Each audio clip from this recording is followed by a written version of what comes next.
I have a very strong conviction that fathers, that's where everything starts. If you fail with the father, everything else fails downstream.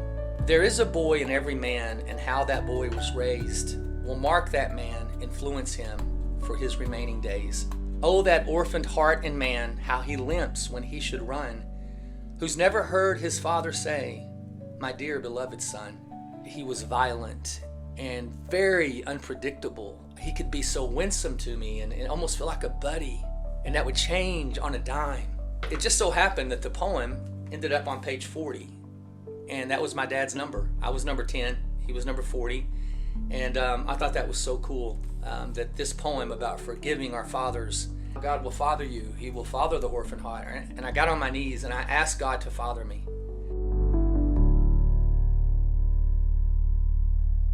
Hey, welcome to my first podcast, 40 Poems for 40 Years. I'm the author of the book that you see in front of me here. It's titled 40 Poems for 40 Years, obviously.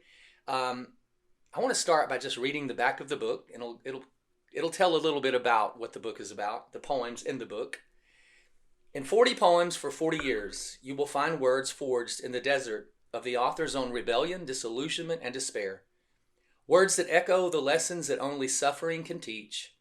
Whether you find yourself in the desert of desolation or in the springs of renewal, may these words encourage you to persevere in the former and to rejoice in the latter, knowing that each day brings you that much closer to home.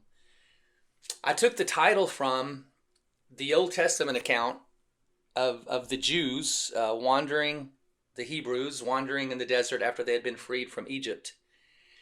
And unfortunately, I have a little bit of that stubbornness in me. And so there's an old song by Rich Mullins, and he said in that song, I think the name of the song was called Hold Me. I think Hold Me, Jesus, possibly.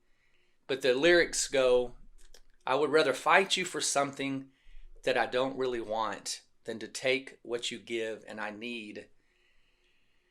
And I've banged my head against so many walls, but now I'm falling down.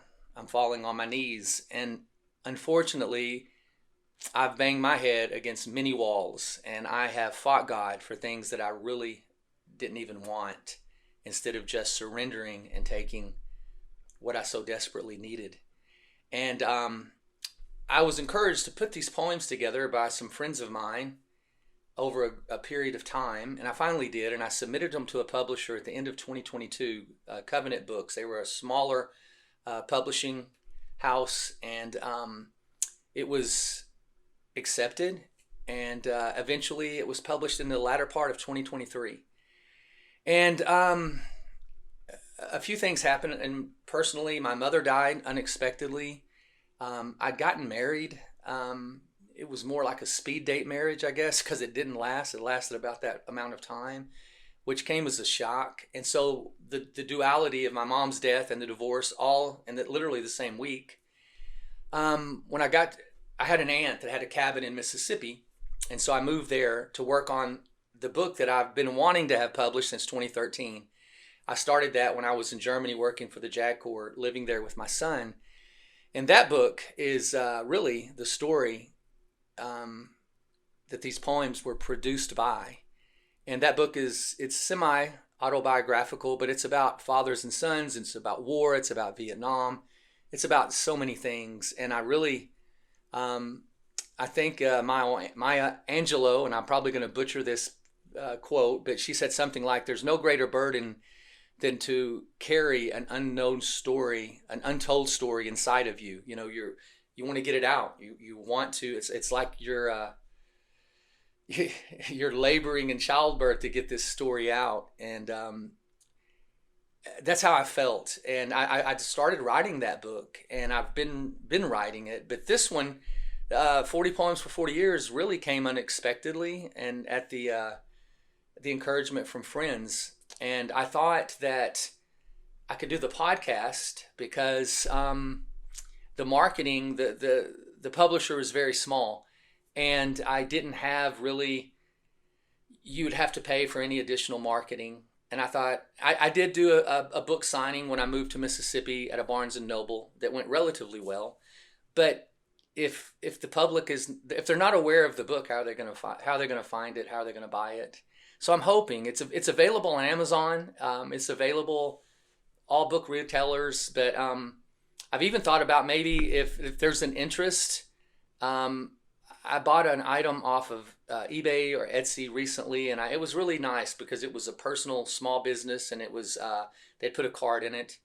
So maybe if people have an interest in the book, I can get books from my publisher and mail them out and sign them if that's something that they would want. So I'm hoping that I can up the sales of this enough to self-publish the book that I'm working on. That book is going to be controversial for many reasons, and I would so like to have the capacity, the freedom to publish that on my own. And maybe this podcast can help me sell enough of these books to do that. So that's kind of the backstory on how this book came to be and what I'm hoping to accomplish with this podcast. But I want to talk about something that I just need to explain. I'm a military veteran. I served in the airborne infantry. I was trying to follow in my dad's footsteps. And I ended up retiring, I ended up retiring from the Coast Guard. And I was diagnosed with PTSD. I've had numerous treatments. It's been something that's just marked my life. And I don't want to make too much of it, but I have to acknowledge it to address it. And I just want to read something really quickly and talk about just a little bit about that part of my life that kind of set the stage going forward. It says, your biography becomes your biology. The emotional trauma we suffer as children not only shapes our emotional lives as adults, it also affects our physical health, longevity, and overall well-being. Scientists now know on a biochemical level exactly how parents' chronic fights, divorce, death in the family, being bullied, hazed, and growing up with a hypercritical, alcoholic, or mentally ill parent can leave permanent physical fingerprints on our brains. And when I read that, unfortunately, so many of those attributes described those people that raised me. And so my primary caregivers, my parents, I did have some wonderful grandparents, my maternal grandparents, and they did a wonderful job, thank God. But my parents were who brought me into this world. And, my mom used to say, well, you had your grandfather. Well, he wasn't my dad.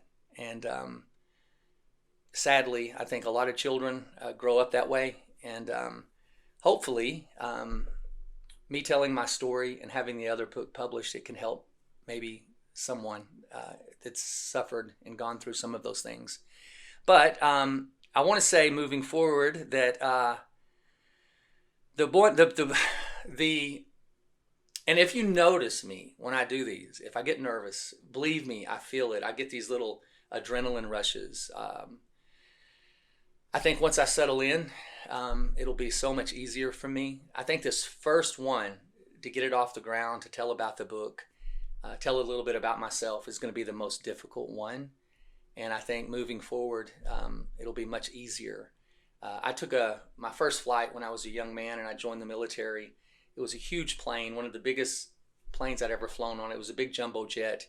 It was white. It had Metro Air on the side of it, and just generic. But it was a double decker, and it was just a generic big jetliner, jumbo jetliner. And what was the old Steve Miller song? Big old jet airliner or some jet line. Take me too far away. Don't take me too far away. I was born in '64, so if you don't know the song, I understand. But that plane or that jet, I remember thinking we're never going to get off the ground, and it took us forever to get off the runway. And it was in St. Louis, and I remember it was in the afternoon. It was a beautiful day. The sun was just setting, and it just gives you that calm, that peaceful feeling when everything is kind of dusted in gold. And as the plane taxied down the runway, and finally I felt the nose rise, and we lifted off, and we just made this bank back over St. Louis. And I remember looking out, and the whole skyline of St. Louis. It was just a glow, you know? And I had this peaceful feeling. Number one, the relief to be off the ground in that monstrosity. But I'm hoping that analogy applies to this book. And after this first podcast, I'll be off the ground and be heading towards my destination, which I hope is telling in each podcast the story behind the 40 poems. So the one that I want to focus in on today is the name of the poem is just called Fathers and Sons. And I wanted to start with that poem. Like I said, there's 40 poems, and the publisher put that, I guess, in the chronological order that they saw fit, or I don't know how they came to put the poems in the order that they did, but I want to share the poems as I feel led in each podcast. And I wanted to start it out with fathers, because I have a very strong convictions that fathers, that's where everything starts. If you fail with the father, everything else fails downstream. And so there was a verse that I wanted to share, and it's in Ephesians. And Paul is talking in Ephesians, obviously. But he says, finally be strengthened by the Lord. That is, I'm having some problems with my props here, and I didn't even have the right. Now I found it. I'm sorry. This will get better. It said, for this reason I kneel before the Father, from whom every family in heaven and on earth is named. And I love that, because Paul is talking about it's the Father. It begins with the Father. That's the headwaters. That's where everything flows downstream. And I know from my own life, I know that not having my father, when he came back from Vietnam in '69, he was in a terrible shape. I know he was struggling from PTSD. I know he was struggling with just the fallout of combat. He was a tunnel rat. He had 2 Bronze Stars with Valor. He had an Air Medal.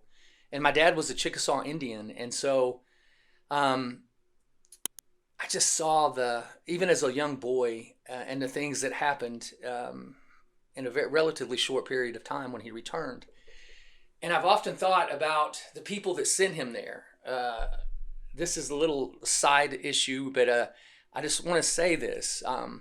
The book that I'm working on, it's almost historical fiction. It's a lot of things. But I remember doing some research, and that Lyndon B. Johnson, my dad couldn't stand him. He had said in a campaign rally in '64, about 4 months after I'd been born, he said, I'm not about to send American boys 9 or 10,000 miles around the world to do for Asian boys what they should be able to do for themselves. And then he got elected president, and he did exactly the opposite of what he said he wouldn't do.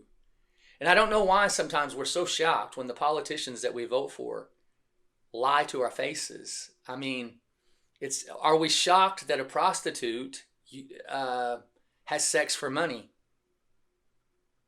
We shouldn't be. I mean, I don't think anyone is. Well, she's a prostitute. Oh, that means she gets sex for money.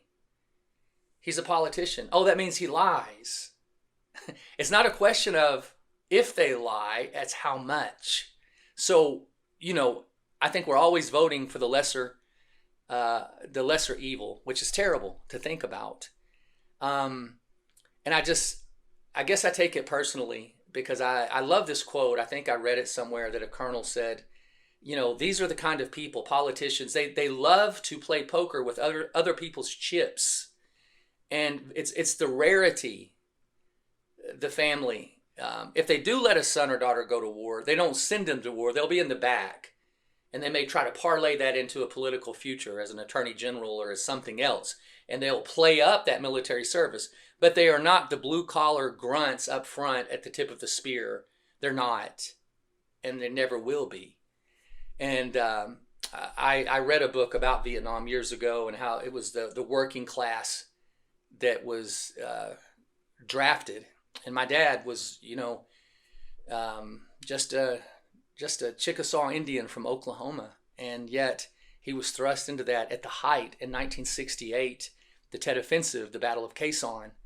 All the while, the politicians are back here in the States, and his dad postured to stay alive in Vietnam. They were posturing to advance their career, to line their pockets, to benefit their family, the profligacy of their children, that they can indulge them, and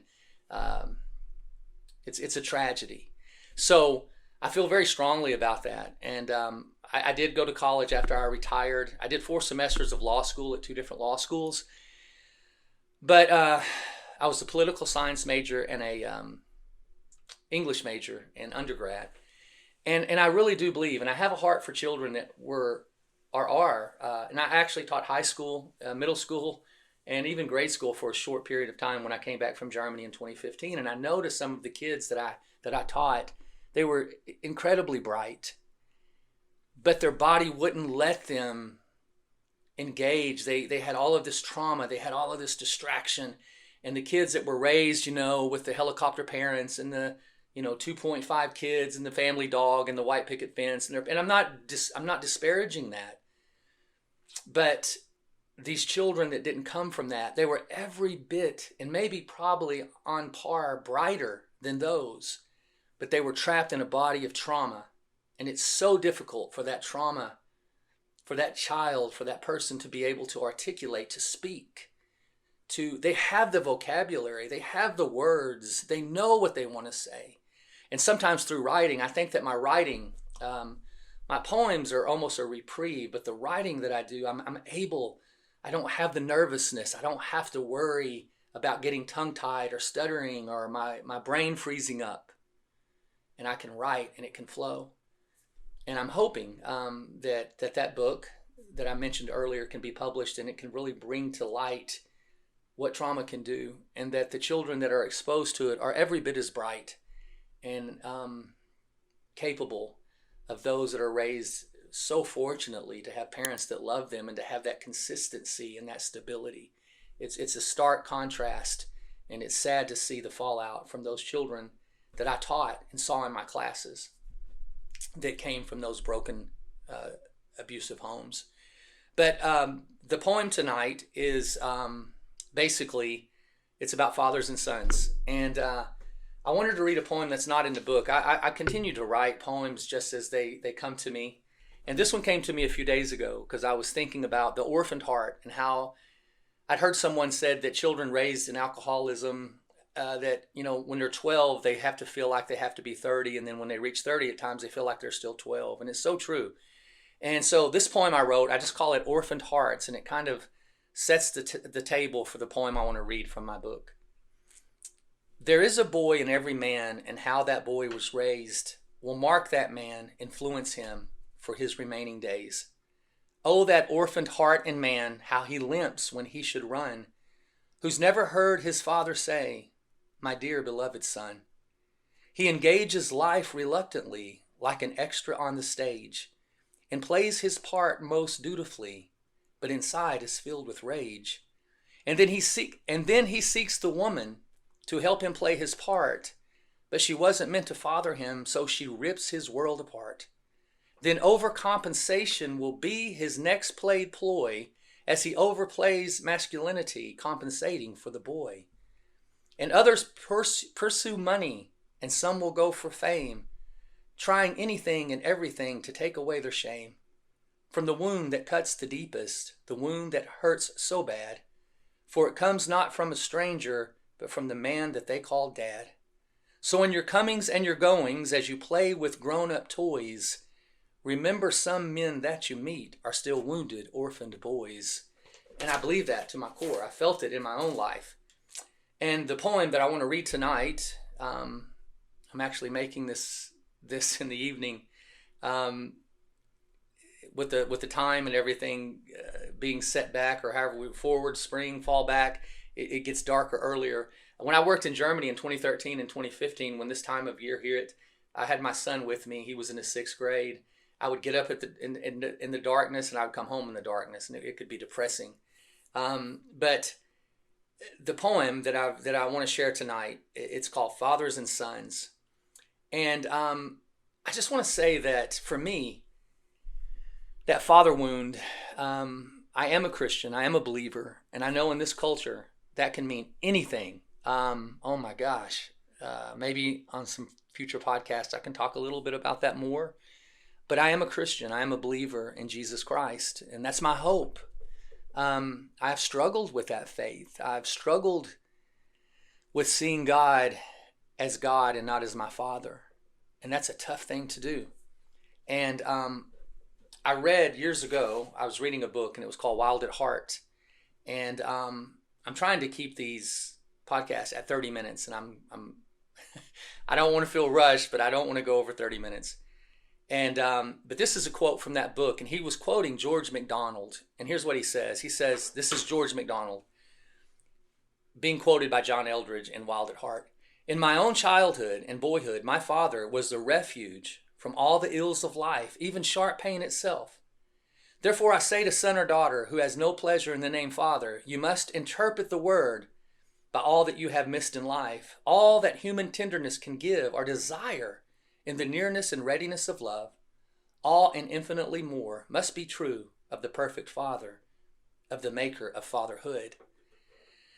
When I read that, I was living in Boston, and the author, John Eldredge, talks about how God will father you. He will father the orphan heart. And I got on my knees and I asked God to father me.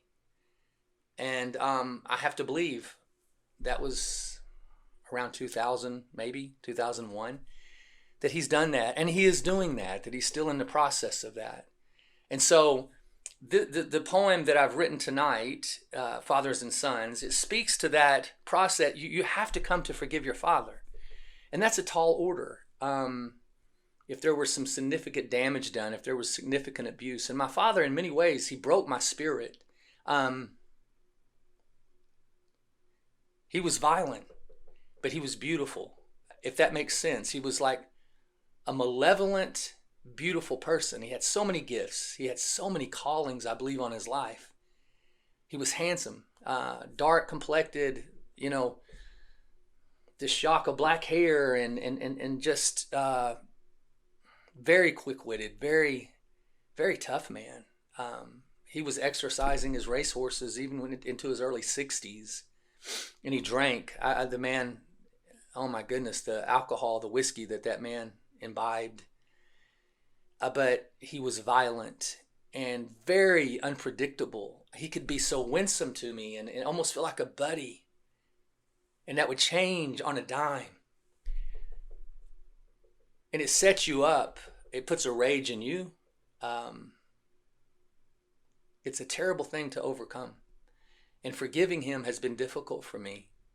But through God's grace and through his continuing fathering of me and being around other men that have helped me to heal, it's helped me to forgive him. And I still have, it's an ongoing process. I'm not saying that I have that completely done. All of the poems, I wish I could live up to all of them. And you'll see as I read some of those, there's some pretty tough poems. There's some lighter hearted poems, but I haven't by any means lived up to those poems. I'm trying to.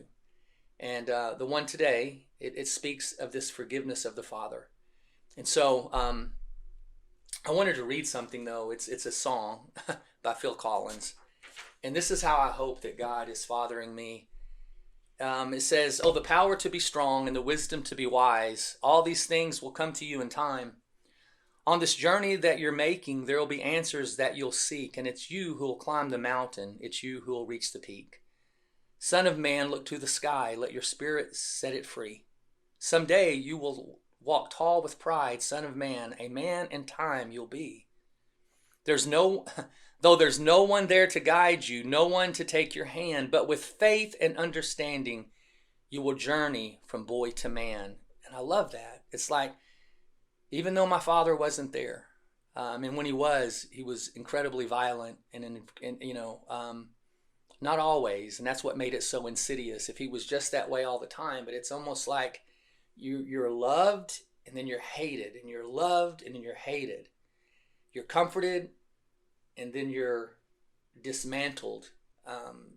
You're built up and then you're destroyed, all in the same time frame. And that's a tough thing to go through. And it says here, I love this. It says, In learning you will teach, and in teaching you will learn. And I'm hoping that as I do these poems that I will learn, even as I'm sharing these experiences with you. And I'm hoping that those that listen will find hope in their own lives through the poems, through the losses. I lost a son when I was early on in my journey. I was about 23, and I'll talk about that, and some of the poems will speak to that. But I want to get to the poem. I'm about 24 minutes in, and this was on page 40, and it was just funny that my dad, we both played sports in school, high school. I played quarterback. Dad played running back, obviously at different times. He graduated in 62. I graduated in 82 from a really small little school. I'll talk about that at another podcast. But it just so happened that the poem ended up on page 40, and that was my dad's number. I was number 10. He was number 40. And I thought that was so cool that this poem about forgiving our fathers, the name of it's called Fathers and Sons, that ended up on his football number. So let me just read the poem, and then I'll close out this first podcast, and hopefully we'll have this big jet off the ground and heading towards my destination. For those who have their fathers both far away and near, and those who will always miss them and wish they were still here.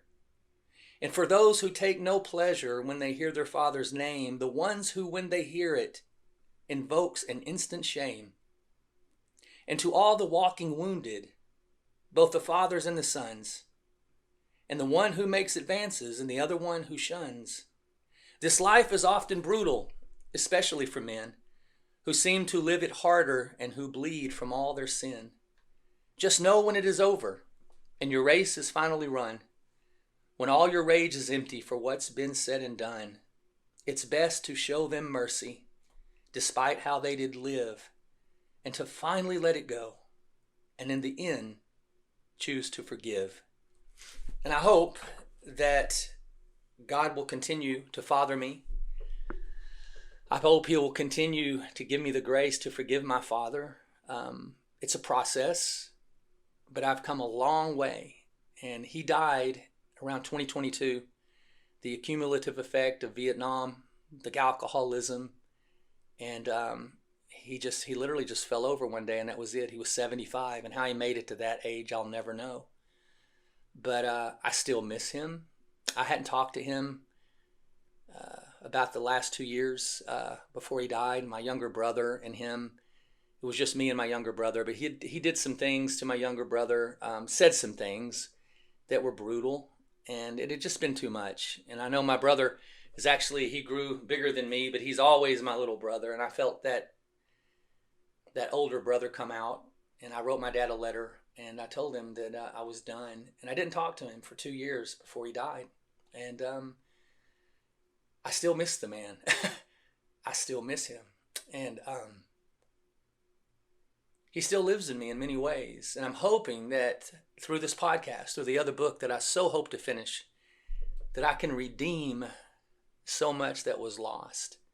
And it's the enemy, guys. It's the enemy of our souls. We have an enemy. And in a future podcast, there's a poem that I speak directly to that conflict and to that battle. And we're so foolish to think that there's not an enemy. And I don't understand it. I don't know why we're thrust into this. There's an old song by Billy Joel, "We didn't start the fire."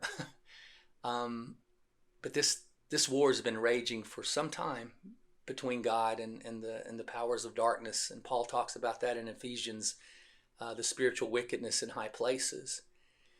And so I hope that I can redeem through God's grace and His mercies, all of these things that I've suffered, but because he was my father and the only father that I ever had, and I have great respect for his military record. He wasn't a coward in that respect. He wasn't. And I have a deeper disdain for the men with the pot bellies and the soft hands and the power ties and the connections in Washington as they suck up and posture and take no regard to send off the working class, the ones, what they would consider the non-elites, the deplorables, as some have called them. But they are the backbone of this country. They are the reason, if we are a superpower, I wonder how long, or if we're in a steep decline. But if that's the case, it's them. It's those that picked up the weapons, that put the boots on the ground and died. My dad lost 2 friends in Vietnam. I found them on the Vietnam Wall. I'll talk about those in a later podcast with a later poem. But in closing, I just want to say, forgive me if this has been a little disjointed and I get that rush of adrenaline, and sometimes I'll get a brain, it'll just freeze up on me because I feel the anxiety. But I'm getting better, and I think I'm supposed to do this podcast. So I almost feel like that's my purpose at this season of my life. So bear with me, and as I go forward, hopefully you'll see me get better and hit my stride. But I'm so thankful if you're watching. I hope that you get something out of every one of these podcasts. And I hope that you'll stay with me for the 39 to come. So I appreciate it, and thank you again.